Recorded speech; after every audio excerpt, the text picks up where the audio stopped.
Ladies and gentlemen, welcome to Yellow Card Podcast. Today's episode, as always, Chris Jones and myself.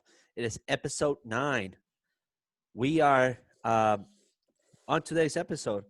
There is no doubt we will be talking about Champions League. It is impossible not to. While there is English Premier League content going on, we'll wait until the week progresses so that we can cover that later on. It's clear that Cristiano Ronaldo is back on. In fact, as of 20 minutes ago, the boy did exactly what, Chris? He's played for 20 minutes, and he already has 2 goals against Spezia. And that we call in soccer a GOAT. That is a GOAT of all times. So without further ado, Chris, you and I did some predictions last week in regards of week 2. There were some games that we thought for sure were going to be a lot closer, but they ended up being blowouts. So quickly bring us up to speed. What were some of those predictions? What was your record versus my record? How did we do? And let's talk about week 3, because week 3 is backing up some serious heat as well. So all yours, brother. Talk to me about week 2. Yeah. Week 1 we went 8-8. Both went 8-8. And, this past week we went 10-6, both of us. So we're both sitting at 18-16 right now. Both of us got Bayern Munich right. You were the only one that gave Lokomotiv Moscow a goal. I said they were going to win 3-0. You said Bayern was going to win 4-1. Shakhtar Donetsk and Inter Milan, you had draw. You had 1-1. It was 0-0. I had Inter winning 2-1 there. So 2-0 you, 1-1 me. Man City, you were very close. I was very close. Man City 3-0 over Marseille was the final. We had Man City 3-1 on your end. Man City 2-0 on mine. Then we had Liverpool. I had 3-0. You had 5-0. They won 2-0. Mönchengladbach and Real Madrid. It looked like Mönchengladbach was going to just take them out of their miseries. Madrid comes back late to draw 2-2. Both you and I had Mönchengladbach 2-1. Atletico Madrid beat Salzburg 3-2. You had them at winning 2-1. I had them winning 1-0. Okay. Porto, exact on your end, 2-0. I had the draw on that one. That didn't pan out for me. And then Ajax and Atalanta tied 2-2. We both had Atalanta winning that game. Chelsea winning 4-0. I had 3-0. You had 3-1.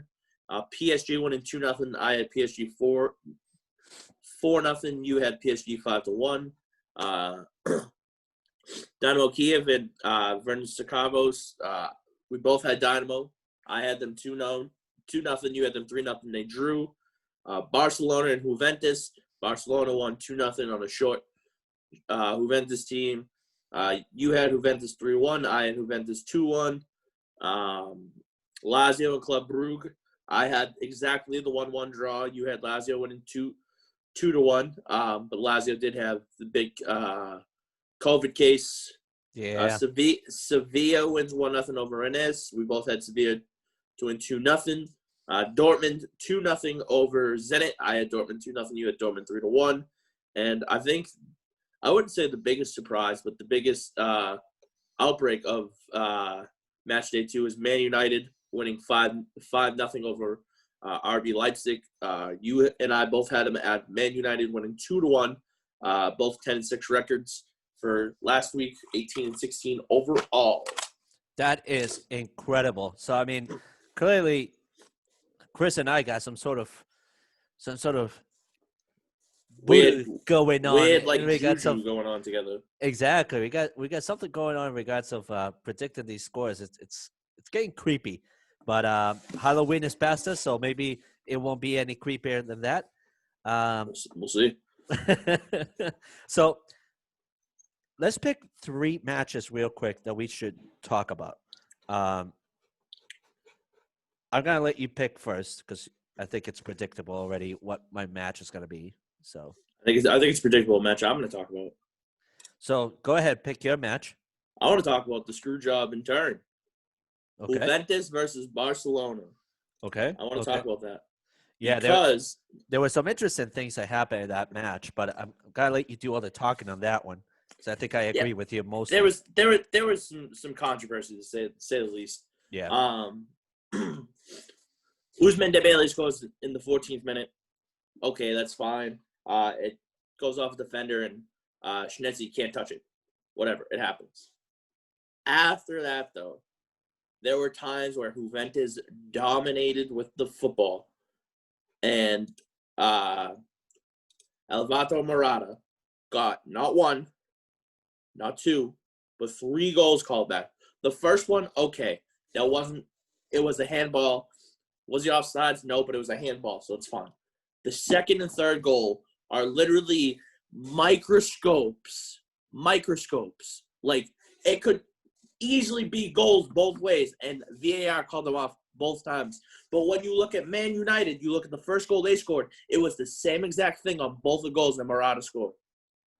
So, 2 goals Morata scores, it ends in a 2-2 draw. But instead, it's a 2-0 Barcelona win, which is bull. The ref had something against Morata the entire game. Because no matter what he did, he could legit just look at a guy the wrong way. And the ref's like, oh, no, that's a foul. 100%. No, like, you have no idea the amount of struggles. And also, I would like to put on the record that we were talking about Federico Chiesa. We paid way too much money for him. He is not good. Not good at all. He is not working his way on the team, in my opinion. I understand he's still 23 years old, but there are so many better players that could be in that spot rather than him. Okay. It was disgusting because every time he touched the ball, it went right back to Barcelona. It was unreal. And Barcelona didn't have Piqué and they didn't have Coutinho. So they didn't play well. They didn't play well. The thing for Barcelona moving forward is they need to rock this 4-2-3-1 formation. Barcelona needs Griezmann up front. You get any 3 combination of Ansu Fati, Lionel Messi, Dembele, and Coutinho as your midfield for attacking, and then you play Frenkie de Jong, Sergio Busquets, Pjanic as any of your defensive mids, and then obviously, once Ter Stegen comes back, the goaltending will be solidified. And their defense didn't look that great. I'm not going to lie to you. I mean, just looking at it, Jordi Alba's Jordi Alba, but, like, Lenglet looked off. Araujo, who was filling in for PK, didn't look great. And Sergio Roberto didn't look great either. Mm-hmm. So there's plenty of different ways that Barcelona can go. But if they want to be contenders moving forward, they need to rock this formation. Yeah. And I think with Juventus, now that they have Ronaldo back, I think they're going to be fine moving forward. I think the next time these two teams meet, it's going to be a completely different game. And I would hope that by then they'll get Matthijs de Ligt back, they'll get Alexandro back, and this team's going to be healthy and ready to go. Yeah, I would agree. I think for the one thing that I would do differently with Juventus is, number one, Federico Chiesa, he wasn't put in the right position, and I don't know why. To be quite frankly honest, I think I would have tried him better as in the position that Juan Cuadrado was in, just simply because he's got that speed, and he's one of those kids that because he was basically put into a big stage against a big name, 2 big names in Ousmane Dembele and Lionel Messi. How do you put this kid in front of these 2 and hope to get by? So obviously this kid's got to make several mistakes. I think if I had put him in the left wing where Cuadrado was, and because Cuadrado is such a versatile player, I would have put him up front with Dybala. I think lesser mistakes would have been made. And I think the defense would have had more of a chance for Juventus. That being said, though, I do think the VAR completely and absolutely screwed Andrea Pirlo and company out of this game, because the other 2 goals that you mentioned, you're absolutely right. There were minuscule differences from the game Manchester United played. And quite frankly, those goals should have been awarded to Alvaro Morata. And there was instances, too, where the VAR should have called off some Barcelona plays. If I don't recall, I remember seeing your little rant on Twitter. Where is the VAR on that? Uh, Seriously, dude. so I mean, quite frankly, I think this game was absolute shambles right from the get go. As soon as the VAR started getting involved, but again, I'm definitely looking forward to a round two of these two teams meeting up. It's going to be a complete different game with Ronaldo being part of it. Um, it's definitely Hey, going to bring out the best out of Messi too, because Messi didn't have that much of a great game either.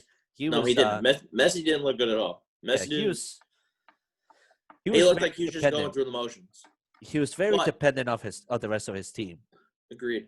I think moving forward, this Juventus team needs to find a way to get Arthur in the lineup Yes, consistently.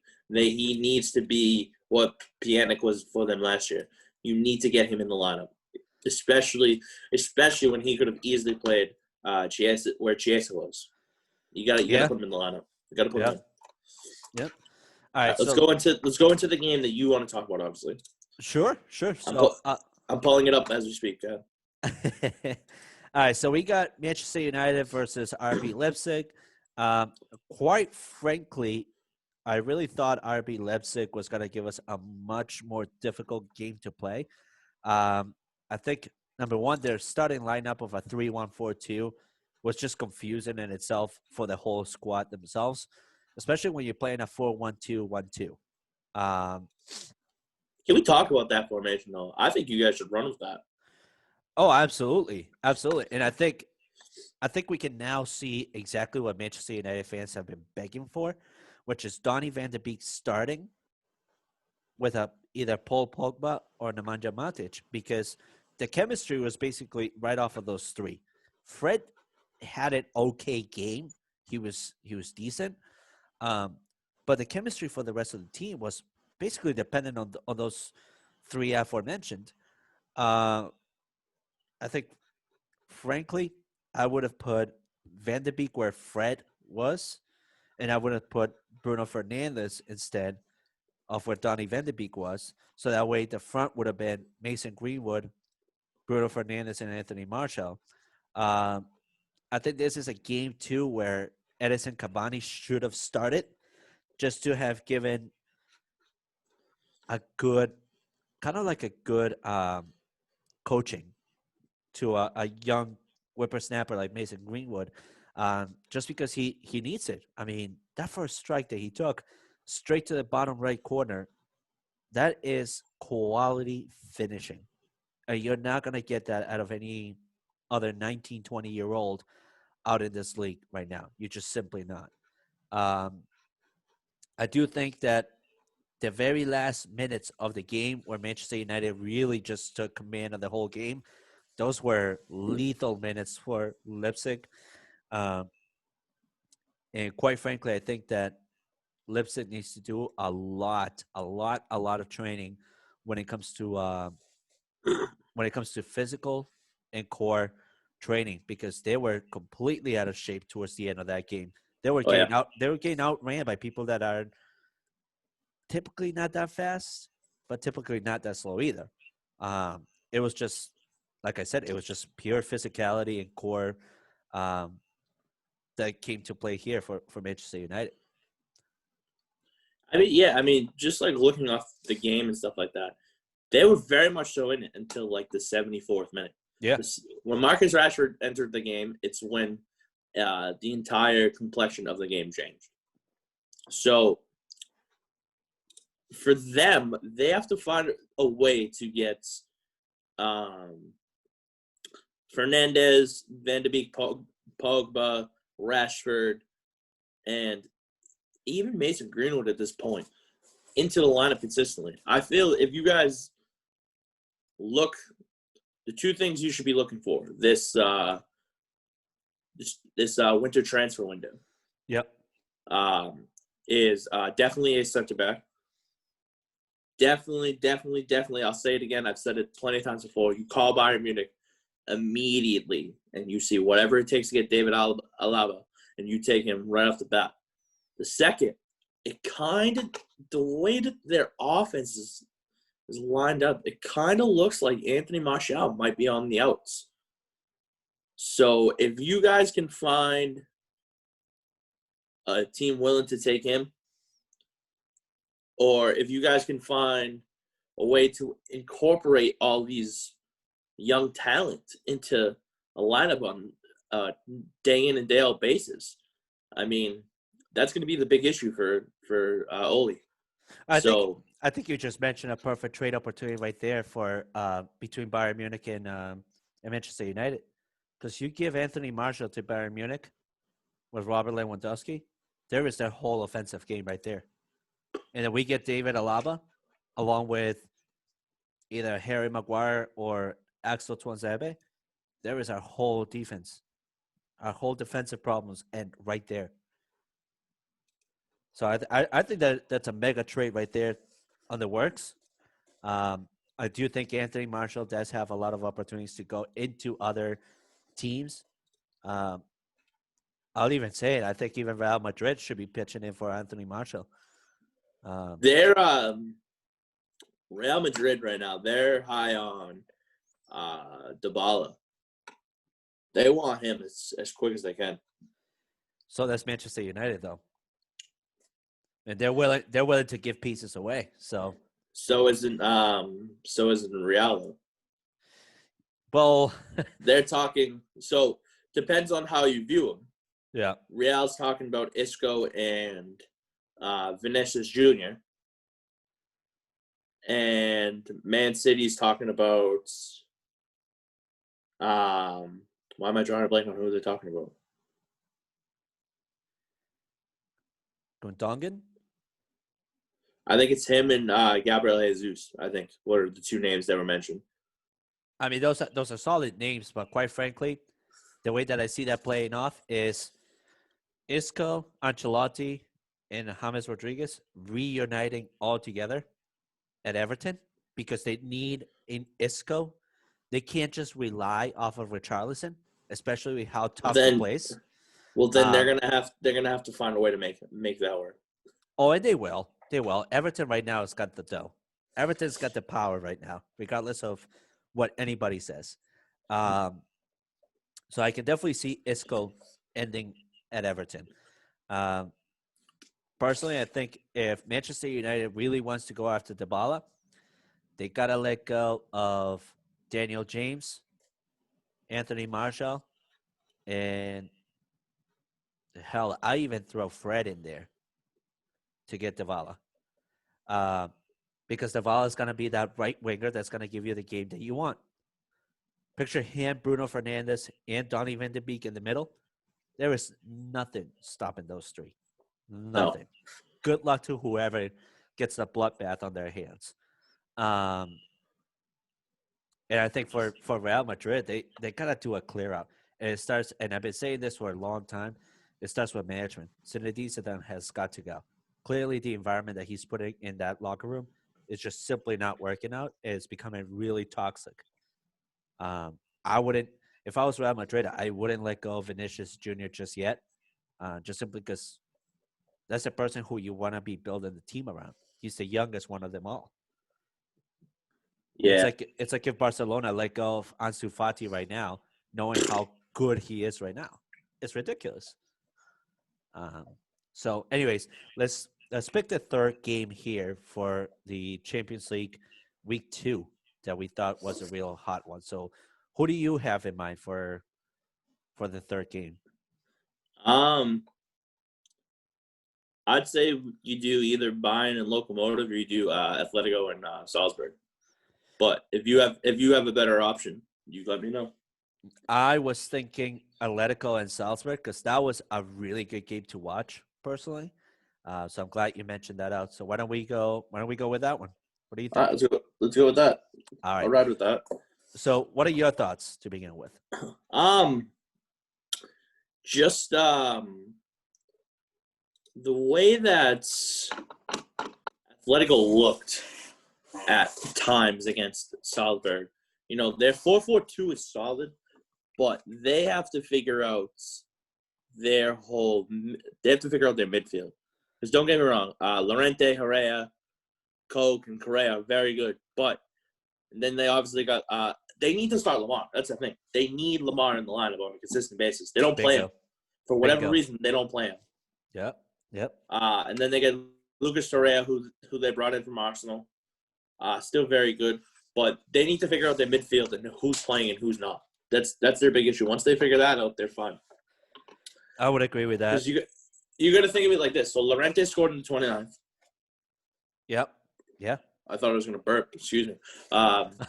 Then Salzburg scored in the 40th, and then Felipe had the own goal in the 47th, and then you got Yao Felix saving the day with the 52nd minute and the 85th. Luis Suarez has to be a big factor for them moving forward. And just looking at,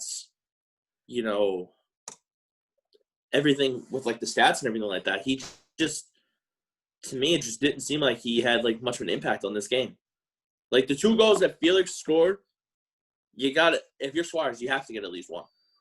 That's the thing. So now he's got 0 goals in their first 2 games of the Champions League. So he's going to have to figure it out. So I personally agree with your assessment of the midfield for Atletico.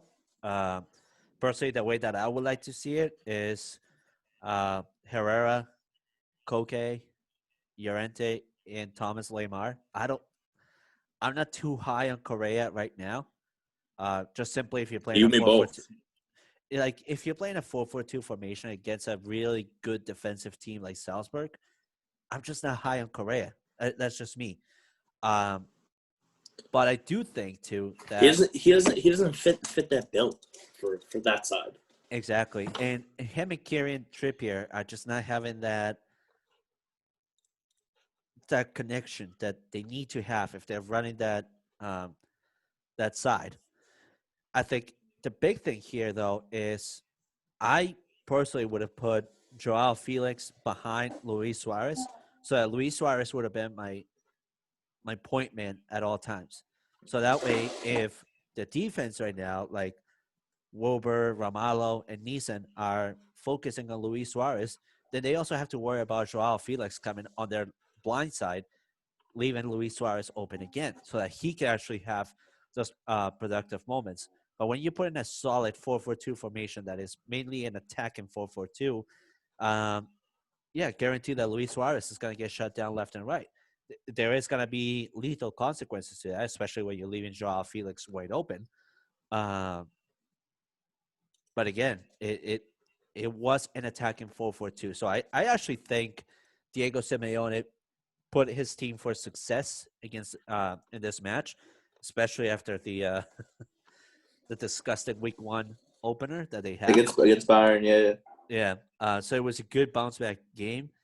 I do think for Salzburg going forward, though, it's the same thing that is happening to Manchester United. They need to have consistency in their lineup. And what I mean by that is for Salzburg, they need to find a formation that actually works for them rather than continuing to experiment back and forth between a 3-5-2, a 4-2-3-1, a 4-3-1-2. Like that, it just doesn't make any sense to me. The thing for Manchester United, like we both have agreed, though, is they actually have a really good bench. So Solskjaer actually has a very good problem on hand. Yeah. You just can't let it continue to go forward for too long because then it becomes disruptive in the locker room. Right. Agreed. But for Salzburg, though, I really thought this was actually going to be a much closer game than what it was. I mean, there were so many times during this whole entire game where Atletico just ran right past them like nothing. Then on the second half, the possession just really came even closer. It became, I think it was like 49% for Atletico and 51% for Salzburg. So that's insane. That's honestly insane of a close game. That really is. I think one thing that just to go off topic real quick, I think one thing that they should look at doing is they should look at going 4-3-3. I think they should mix it up. I think if you look at it, yeah. So like a 4-3-3 with like a attacking, so like a 4-3-3 with like a can, I'm thinking they run. So Yeah. if you think about it, if you're them, you do because Correa is more of a wing. So you do Suarez, Correa, and then even Lamar. You can put Lamar on one of the wings. Ooh. You get Yao Felix as your cam, and then you have Lorente and Herrera as your midfield, and then you just run what you have in the back. Yeah. No, that's. Whew. Oh man, I hope to God Diego Simeone comes through this because you just gave him a formula for reckoning right there. I don't. It's just thoughts like Yeah. Lamar is very versatile. Use him. You need to use him. Play him on the wing. He's very quick. So I saw how Lamar performed too, and one thing that left me wondering though is he's conditioned up to where he really needs to be at. You know, because at times he looked exhausted, like very exhausted. But there were times where he got a second wind and he was just so good. But again, that's just me. So let's roll real quick onto week 3 of the Champions League because, like I mentioned earlier, there were some really good matchups for week 3 that I don't want anybody to undermine because these are just really damn good. So, Chris, I'm gonna let you take control of week 3, run down the matches, quick predictions, and then let's say we pick our 3 matches that we think are gonna be the hottest ones to watch. Then we'll go from there. All right. So I got all my scores down. I'm good. All my scores are good. I'm good right now. I'm good off rip. I'm good. You can tell Chris is the studious one. I'm just I just go off basically off my thoughts. All right. Let's start with my favorite Champions League squad to talk about. Mönchengladbach. Yep, against Shakhtar Donetsk. The first game on Tuesday. What do you got? What do you got? Hit me. Oh, you want me to go? I'm going 2-1 Mönchengladbach wins against Shakhtar Donetsk. Okay. I'm going 1-0. I think Mönchengladbach, of course. Yeah, of course. I think that, we've seen 2 draws from Shakhtar Donetsk so far. I think it's going to be a very close game, but I think that Play is going to put one in like the 84th minute or something like that. Ooh. Anywhere between the 80th and the 90th is going to be the first and only goal of the game. I'm going with a 2-1 personally because I think it's going to be a really close game. Both of these teams have a very solid midfield formation, but an even better formation when it comes to their defense. Their defenses actually are meshing together, and they all know what to do in the back end. So that's why I'm going with a 2-1. Let's roll over to the next match. So the next match is Lokomotiv Moscow hosting the defending UEFA champ. I'm sorry, no, they're not playing them. They played them last time. Atletico Madrid, not the reigning defending UEFA League champions. Excuse me. I have Atletico 2-1. I saw how Moscow played against Bayern Munich, and I think Atletico is going to do enough to get the job done, but I think Moscow is going to play them tough. I think I'm going to go with a tie here, 1-1. 1-1 draw. I like how Lokomotiv Moscow is playing. Unless Diego Simeone figures out what to do with the midfield for Atletico, which I think that's his... Unless he listens to the podcast, goes 4-3, absolutely. Exactly. And once he figures that out, then he has a solution. But until now, I'm going 1-1. All right, let's go RB Salzburg versus Bayern Munich. 3-1 Bayern.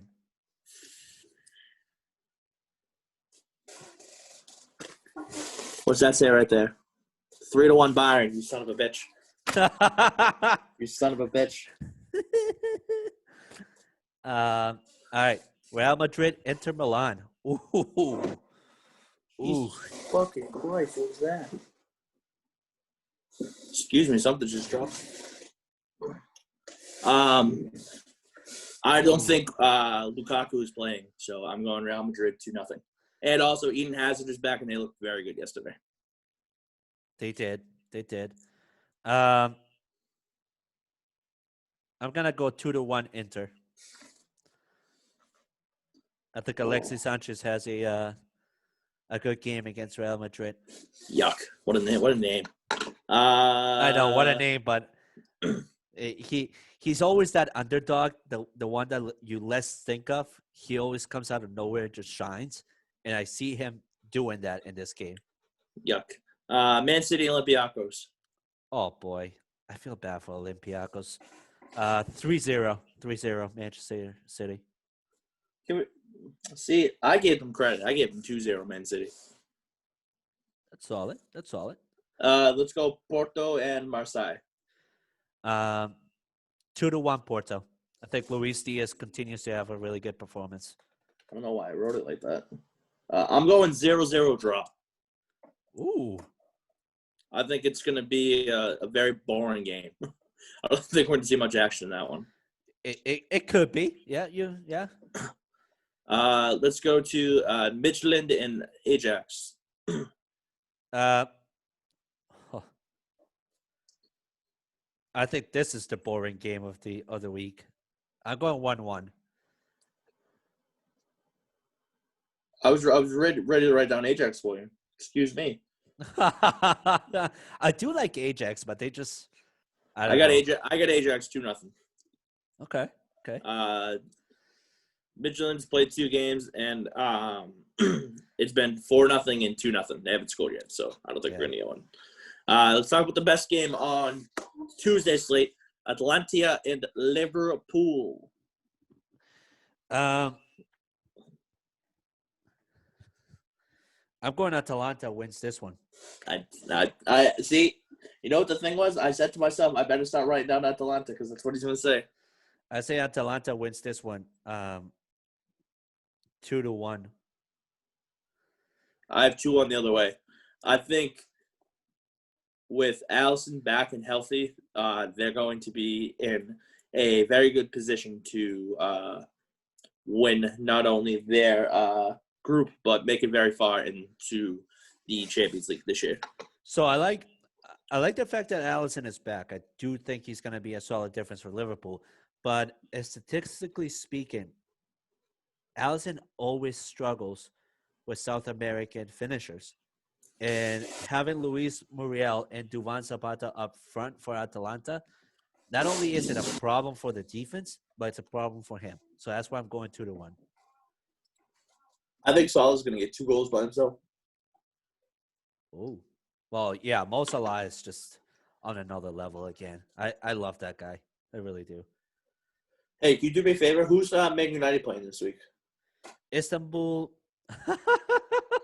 Son of a bitch. Yes, sir. Istanbul Başakşehir. There it is. All right. So that's the game we're going to talk about next. I have Man United winning 3-0.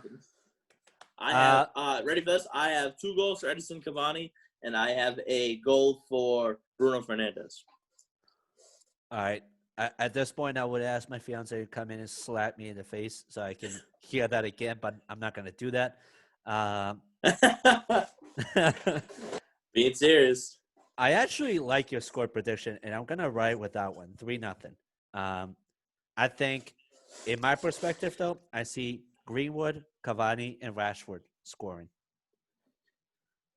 We'll see. Zenit and Lazio. Lazio, by the way, all their COVID guys are back. Oh, yeah, that's right. That is They right. drew today against Torino because Immobile with the clutch down the stretch. I have Lazio 2-1. I think Zenit's going to play them very good. It's going to come down to the last minute, and Immobile is going to bury one. So I would say I'm going to go with Lazio winning 1-0 over Zenit. But before I go there, I think our boy Jared Scally's ear is going to be ringing when I just spoke about Manchester United, because the boy literally just texted me talking about how good Manchester United is and how everybody in the Premier League is panicking. but shouldn't be panicking yet. So maybe in the future, we might be seeing Jared Scally on our podcast. Maybe we won't. But just wanted to throw that out there so that everybody who's listened to me and thinks that I'm absolutely nuts, thinking Nuts. that Manchester United is not over yet. Yeah, there It's you not go. over yet. No, I agree with you. There you go. I agree with you. It's not over yet. Suck a fat one because it is not over yet. All right, let's talk Barcelona and Dynamo Kiev. I have Barcelona 2-1.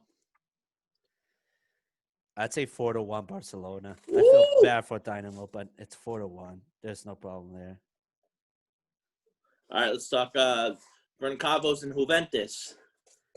I have Juventus 3-0. Ronaldo 2 goals. Give me the ball for another finally. I'm going 4-0 Juventus. Juventus 4-0. Let's talk Club Brugge and Dortmund. Dortmund 2-1 against Club Braga. You think Brugge's going to score, you dork? Give me Dortmund 2-0. Just like last week. Listen, Club Braga did manage to score against Zenit, and Zenit has a good defense so far. So We'll see. I can't say anything differently there. Sevilla and Krasnodar. Sevilla wins this one 2-0. The way you said it, you made it seem like you were about to drop like a 5-0 bomb.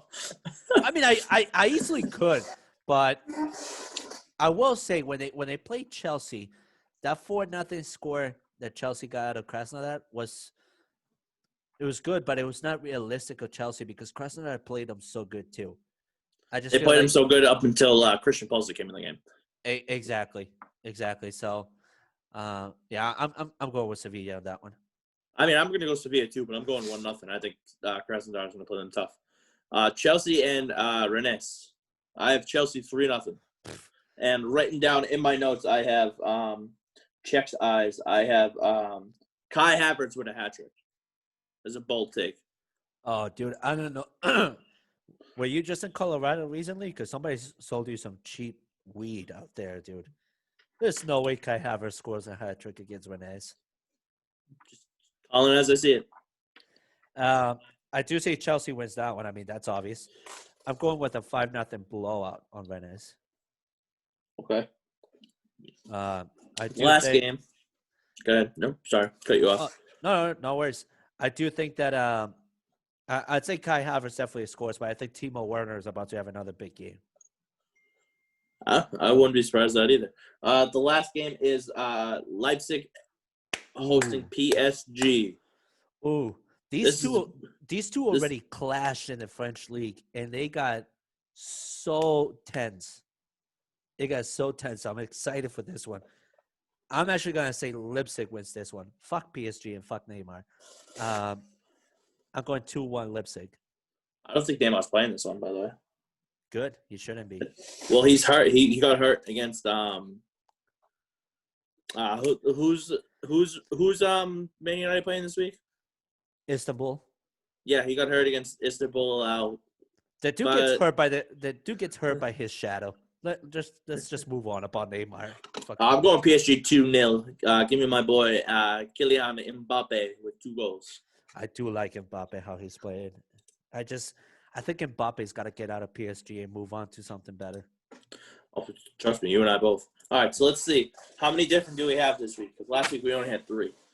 1, 2, 3, 4, 5, 6.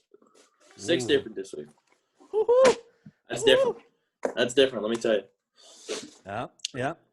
So definitely expect us next Sunday to be talking about Champions League Week 3.